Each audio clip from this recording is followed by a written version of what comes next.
मैंने, और यहाँ पे हम एक कलर ले लेते हैं रेड। कलर मैंने अप्लाई कर दिया। अब मैं पेन टूल लूँगा और वो जो लाइन मैंने आप लोगों से बनवाई थी, कर्व लाइन, वो मैं यहाँ पे क्रिएट करूँगा।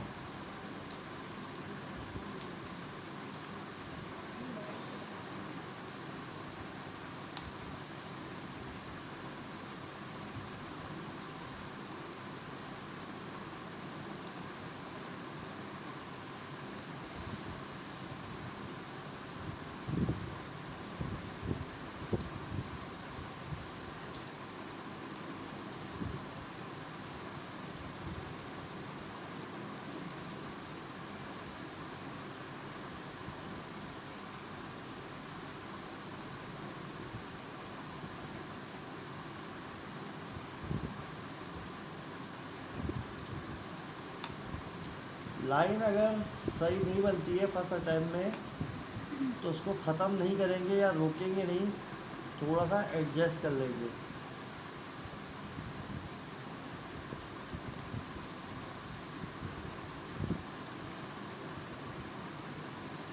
सही है। कंट्रोल टी करके राइट क्लिक करके हॉरिजॉन्टल फ्लिप, लोगों की जो लाइन है वो ज़रा इस शेप की है। अच्छा जी, एक लेयर ली, कंट्रोल एंटर किया और वाइट कलर इस पर अप्लाई कर लेते हैं। अब मैंने वाइट कलर तो अप्लाई कर दिया, मगर बैकग्राउंड हाइड करता हूँ तो देखता हूँ कि वाइट कलर बाहर भी है। मुझे सिर्फ सर्किल के अंदर चाहिए, तो उसके लिए हम क्या करेंगे, सर्किल की सिलेक्शन लेंगे। कंट्रोल प्रेस करके मैंने सर्किल की सिलेक्शन ली। अब करेंगे कंट्रोल शिफ्ट आई, क्योंकि सर्किल को डिलीट नहीं करना, सर्किल के बाहर वाले एरिया को डिलीट करना है। और अब किस एरिया को डिलीट करना है, ये जो वाइट लाइन है इसको डिलीट करना है। तो इसकी लेयर को सेलेक्ट करेंगे। मेरी जो लेयर है वो सेलेक्ट हुई हुई है ऑलरेडी ये। तो अब मैं डिलीट का बटन प्रेस करूँगा तो बाहर का एरिया रिमूव हो जाएगा और अंदर का एरिया हमें मिल जाएगा। अब यही स्टेप दोबारा करूँगा, क्योंकि मुझे दो कलर अप्लाई करने हैं पेप्सी के लोगों के अंदर, एक रेड और एक ब्लू। अब ब्लू कलर करने के लिए अगर मैं अप्लाई करता हूँ तो ये तो पूरा एक सर्किल है, तो जाहिर सी बात है कि ब्लू कलर तो आएगा नहीं। तो अब मैं क्या करता हूँ, इसको ऑन करते हैं। अब मैं कंट्रोल प्रेस करके इस वाइट वाली लेयर की सिलेक्शन लेता हूँ, क्योंकि मुझे इसको करना है डिवाइड। अब इसको हाइड कर लेते हैं हम। सिलेक्शन नज़र आ रही है। डिलीट किसको करना है, रेड वाले हिस्से को, ताकि वो डिवाइड हो जाए दो हिस्सों में। तो हम रेड वाली लेयर पे आ गए, सेलेक्ट करी और डिलीट का बटन दबा दिया। दो अलग अलग सर्किल नज़र आ रहे हैं। अब मैं वाइट बैकग्राउंड ऑन करता हूँ और इसको साइडों पे ज़रा जूम करके आपको दिखाता हूँ, तो आपको नज़र आएगा कि यहाँ पे लाइन आ रही है एक बारीक सी। तो मुझे इस लाइन को ख़त्म करना है। मैं इरेज़र टूल लूँगा और ब्लर वाला नहीं होगा, फुल हार्ड वाला होगा, और ये इस लाइन को मिटा देंगे।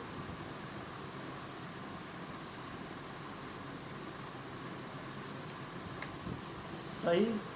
अब मैं मैजिक पेन टूल लूँगा और इसको सेलेक्ट करूँगा, तो सिर्फ नीचे वाला हिस्सा सेलेक्ट हो गया। एक लेयर लूँगा और यहाँ पे हम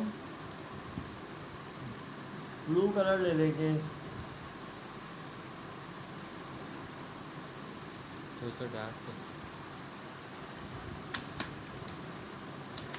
ये हमारा ब्लू कलर आ गया। अब मेरे पास तीन लेयर आ गई, रेड, वाइट और ब्लू, मगर साथ में ब्लू के नीचे रेड भी है। मुझे ये रेड नहीं चाहिए और हमें ये रखना नहीं है।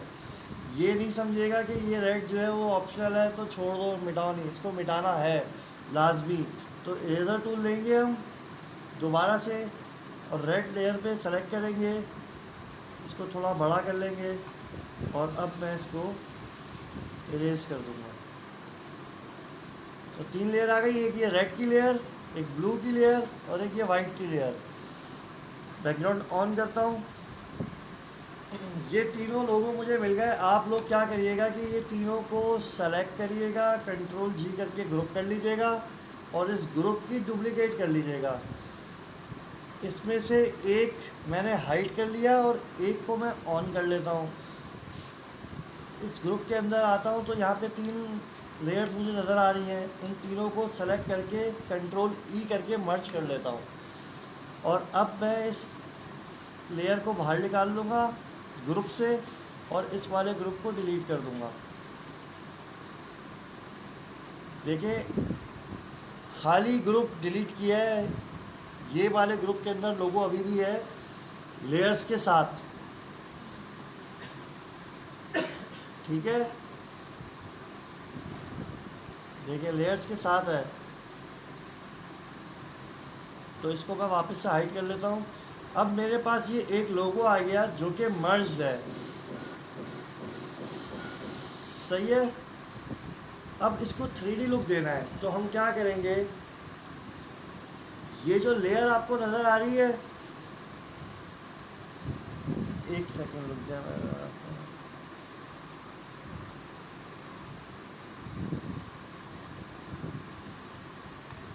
देखिए अब ये लेयर नज़र आ रही है आप लोगों को, सबको लेयर नज़र आ रही है।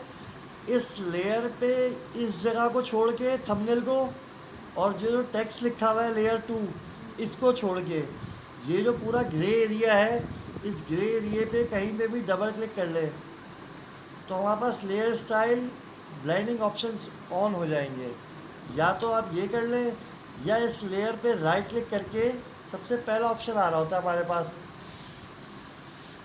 ब्लेंडिंग ऑप्शंस, इसको आपने सेलेक्ट करना है। अब याद रखिएगा इन बॉक्सेस पे चेक नहीं लगाना, सिर्फ नाम पे क्लिक करना है। अगर मैं चेक लगाऊंगा तो इसकी प्रॉपर्टी यहाँ पे शो नहीं होगी। मैंने अभी सिर्फ चेक लगाया है। अब देखिए मैं नाम पे क्लिक करूँगा, चेक भी लगेगा और प्रॉपर्टीज़ भी शो होंगी। क्लियर है बात? अच्छा जी, ये ऑलरेडी सेट हुआ है क्योंकि मैंने पुरानी क्लास में बताया था तो इसलिए ये सेट हुआ है। आप लोगों के पास शायद कुछ इस तरीके से आएगा, 5-5 करके बढ़ा हुआ होगा। तो आप हमें इसके अंदर ये हमारा डिस्टेंस है शेडो का, नज़र आ रहा है आपको? ये हमारा शेडो है, इसको हम यहाँ से मूव कर तो रहे। इसके अलावा अगर हम चाहें यहाँ पे मूव टूल लेके आ जाए और अब इसको मूव कर सकते हैं। ये पैनल खुला होना चाहिए तभी ये होगा काम। तो ये शेडो आपका मूव हो रहा है, अपने हिसाब से जहाँ रखना है वहाँ पे रख लें। मगर हमें यहाँ पे डिस्टेंस चाहिए 0 इसलिए चाहिए कि लाइट ऐसे सेंटर में पड़े और शेडो चारों तरफ से आए। जैसे कि 12 बजे की धूप होती है, 12 बजे के टाइम पे आपका शेडो आपके बिल्कुल नीचे होता है, ना राइट पे होता है ना लेफ़्ट पे होता है। सूरज आपके बिल्कुल सर पे होगा, शेडो आपका आपके एरिया से दूर नहीं जाएगा, आपके एरिया के अंदर ही रहेगा। तो इसी तरीके से हमें भी ऐसे ही शेडो चाहिए। अब शेडो आपने देखा था कि हार्ड आ रहा था, मुझे शेडो सॉफ्ट चाहिए। तो उसके लिए हम यहाँ पे आएंगे, साइज़ को बढ़ाएंगे। तो आप देख रहे हैं शेडो जो है वो सॉफ्ट आ रहा है। अगर शेडो मुझे चाहिए कि थोड़ा सा और डार्क हो तो अब हम डिस्टेंस पे नहीं आएंगे क्योंकि डिस्टेंस तो जगह चेंज कर रहा होता है। यहाँ पे हमारे पास स्प्रेड आ रहा होता है, इस स्प्रेड को हम बढ़ाएंगे तो आप देखें आहिस्ता आहिस्ता डार्क होता जा रहा है शेडो आपका। कितना डार्क रखना है वो आप लोगों को खुद डिसाइड करना है कि अच्छा लगे। ऐसा ना हो कि आप लोगों ने बिल्कुल ही जो है ना वो बस सब चीज़ें बढ़ा के रख दी कि ये हो गया। जितना ऑब्जेक्ट अच्छा लगेगा उतना ही लोगों को भी पसंद आएगा। जितना ऑब्जेक्ट को आप ज़्यादा चीज़ें कर देंगी या ख़राब करेंगी उतना ही हर बंदा आपके ऑब्जेक्ट को देख के बोलेगा कि ख़राब है। तो बहुत थोड़ा थोड़ा करके चेक करना पड़ेगा आप लोगों को। हर चीज़ पे हर चीज़ की प्रैक्टिस करिएगा, हर चीज़ को देखिएगा कि कौन सी चीज़ क्या काम कर रही है। क्योंकि फ़ोटोशॉप आपका बहुत डिटेलिंग सॉफ्टवेयर है, बहुत सारी चीज़ें हमें याद नहीं रहती। कुछ चीज़ें या कुछ पॉइंट्स हमें याद होते हैं, जैसे कि हम रास्ता देखते हैं, यहाँ पे हमारे पास एंगल आता है। मैंने तो अभी 0 लिया था, तो यह 120 ही होता है। सही, हमारे पास ओपेसिटी भी है कि अगर मैं इस ऑब्जेक्ट को और हल्का करना चाहूँ तो ओपेसिटी की मदद से इसको हल्का कर सकता हूँ। ठीक है, शेडो भी रहेगा मगर बहुत बुरा भी नहीं लगेगा। तो मैंने ओपेसिटी कम करके देखी, मुझे अच्छा लगा तो मैंने इसको रख लिया। नहीं अच्छा लग रहा होता तो 75 पे ही रहता। अच्छा जी, इसके अलावा एक ऑप्शन आपके पास ये भी होता है, मगर ये हम अभी यूज़ नहीं करेंगे इसके अंदर, क्योंकि ये अच्छा नहीं लगेगा। ये मैंने आपको इसलिए दिखाया है कि आप खुद भी इसको यूज़ कर सकते हैं किसी और ऑब्जेक्ट के अंदर। अच्छा जी, अब हम यहाँ पे आते हैं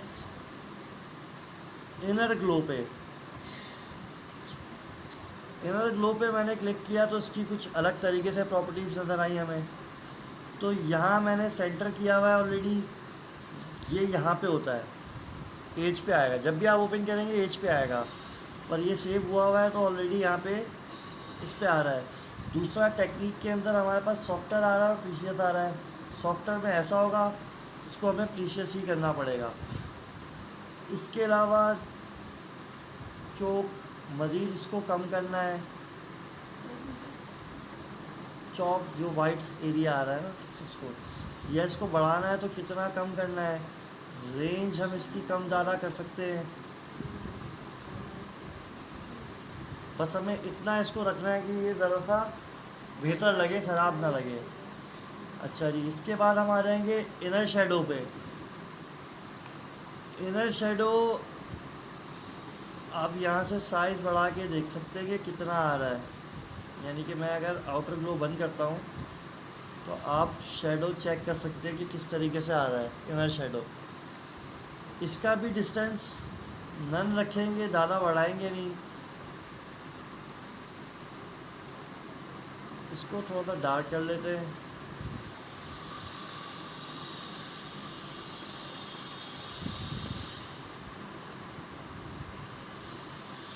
अच्छा जी, तो चौक आपने देखा कि और मज़ीद डार्क कर रहा है, हमने इसको 0 कर दिया है। सिर्फ इसके अंदर साइज़ ही को बढ़ाया है, डिस्टेंस और चौक को नहीं छेड़ा। अच्छा जी, अब वापस से इनर ग्लो ऑन कर लेंगे, जो कि हमारे पास पुराना था सेट हुआ हुआ। अब हम बेवल एंड एम्बोस पे क्लिक करते हैं। यहाँ डेप्थ बढ़ाएंगे तो आप देख रहे हो ऊपर से एक लाइन गायब हो रही है और आ रही है बिल्कुल टॉप की। तो इसको हमने बढ़ाया। इसके बाद साइज़ हम बढ़ा के चेक करेंगे कि देखिए ये लाइन कहाँ और किस तरीके से जा रही है। देखिए लाइन ऊपर तक आ रही है ना। तो हमें अच्छा रखने के लिए, एक शेड देने के लिए, शाइन जो एक आती है, उसके लिए हमने इसको थोड़ा कम किया, सॉफ्ट किया इसको। ये हार्ड होता था और ऐसे आएगा, तो हमने इसको थोड़ा सा सॉफ्ट किया। इसके अलावा यहाँ पे 30 आ रहा है, इसको हम 72 कर देंगे। अब इस लाइन को और बढ़ाएंगे तो आप देखिए एक लाइन आ रही है, शेड आ रहा है। यहाँ पे कलर है वाइट और ब्लैक। मैंने यहाँ पे कलर चेंज किए हुए थे, आप अपने हिसाब से इसको देख के एडजस्ट कर सकते हैं।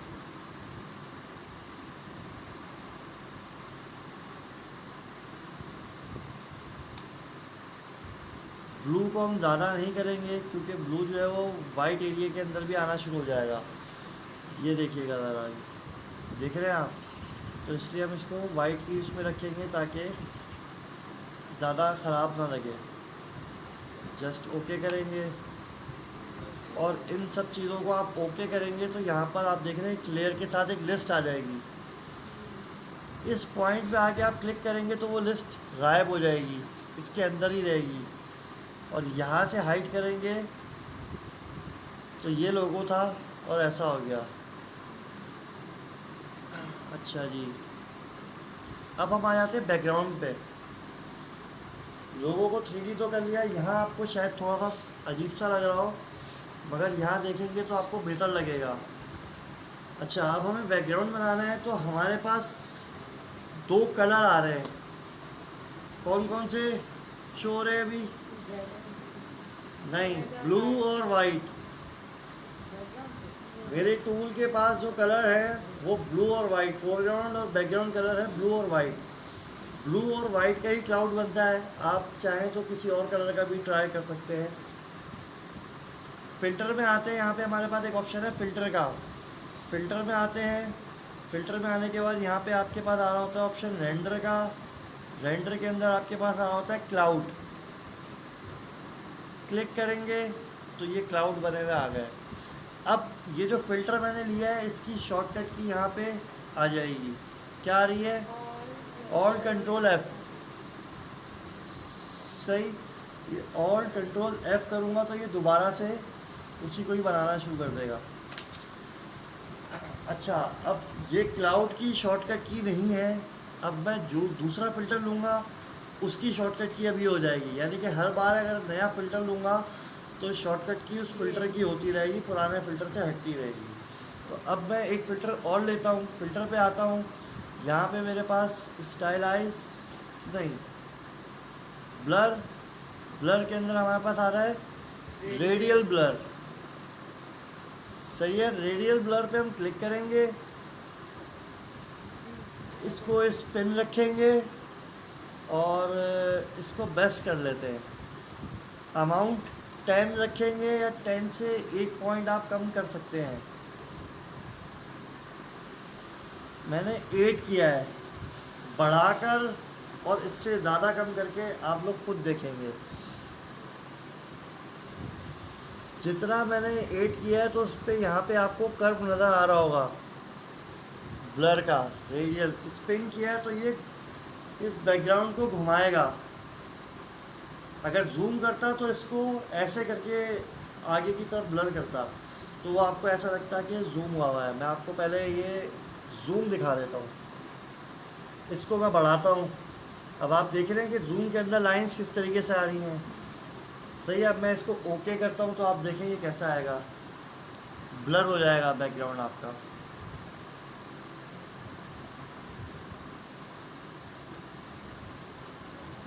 सही नज़र आ रहा है आप लोगों को?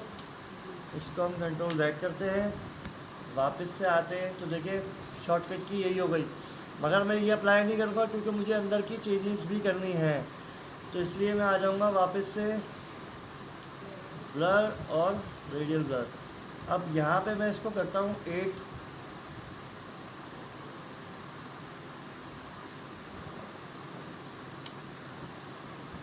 और स्पिन करूँगा और बेस्ट ही रखूँगा।